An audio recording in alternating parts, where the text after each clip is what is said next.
Hello everyone, আর একটা mini ব্লগে সবাইকে স্বাগত। দোল পূর্ণিমার মেলা দেখতে যাব বলে রেডি হচ্ছিলাম। একেবারে সিম্পলভাবে রেডি হয়ে নিলাম। আর আমি যেখানেই যাই না কেন হালকা করে ব্লাশটা ইউজ করি। ব্লাশ না হলে লিপস্টিক দিয়েও ব্লাশ লাগিয়ে নিই, আমার ভালো লাগে। অনেকে বলছো রোজ রোজ ভিডিও আপলোড করতে, কিন্তু নিজের শরীর খারাপের জন্য বা কিছু কাজের জন্য রোজ রোজ ব্লগ আপলোড করা হয়ে উঠছে না। যাই হোক, চেষ্টা করব 1-2 দিন অন্তর অন্তর ব্লগ পোস্ট করার। এই যে আমি কিছুদিন আগে, প্রায় 10-12 দিন আগে যে চশমার ফ্রেমটা কিনেছিলাম, ওটা আবার ভেঙে যায়, দিয়ে আবার আমাকে নতুন ফ্রেম নিতে হয়। এই ফ্রেমটা কেমন লাগছে জানিও। আর এই যে আমি মা বাবা 3জনা বেরিয়ে পড়লাম, বাইকেই গিয়েছিলাম। এটা খুব একটা দূরে না, আমার বাড়ি থেকে 2 কিমি মতো দূরে হয় মেলাটা, তো তাড়াতাড়ি পৌঁছিয়ে যায়।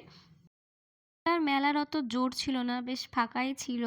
আমি যতক্ষণ ছিলাম ততক্ষণ বেশ ফাঁকাই ছিল, জানি না কেন প্রতিবার এত ভিড় থাকে, মানে লাইনে দাঁড়াতে হয়। তো যাই হোক, এবার বেশ ফাঁকা ফাঁকাই ছিল। না থাকার জন্যই আরাম করে একদম ঘুরে ঘুরে দেখেছি মেলাটা।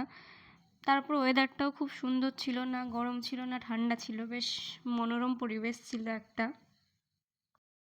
তো এই প্রথমবার আমার মেলায় গিয়ে খুব মন খারাপ হয়ে যায়, কারণ আমার মেলায় যাওয়ার একটাই উদ্দেশ্য, আমি মেলায় গিয়ে বন্দুক দিয়ে বেলুন ফাটাই, ওটা করি, প্রতিবার ফাটাই।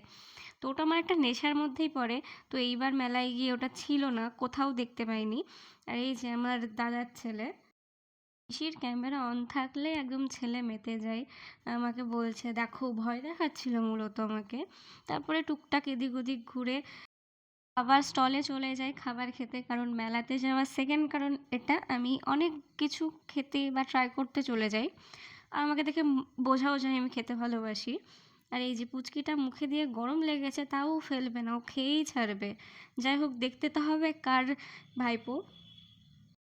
মা ম্যাক্সিমাম টাইম আমার ক্যামেরা ধরে থাকে, কিন্তু মা যেহেতু ফুচকা খাচ্ছিল তাই বাবাকে ক্যামেরা ধরিয়ে দিয়েছিলাম। তো তার ফল এটা। এমন ভিডিও নিয়েছে তোমরাই দেখো।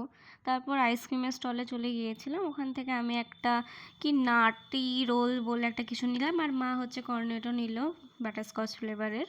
তারপরে এই তো আমি আর মা দাঁড়িয়ে আইসক্রিম খাচ্ছিলাম। বাবা চলে গিয়েছিল জিলাপির ওইখানে, কারণ জিলাপি বাড়িতেই আনতে হয়, ঠাকুমা থাকে দাদা থাকে ওদের জন্য। তো ব্যাস, আজকের ভিডিও এইটুকুই। লাইক কমেন্ট শেয়ার সাবস্ক্রাইব করে দিও, টাটা।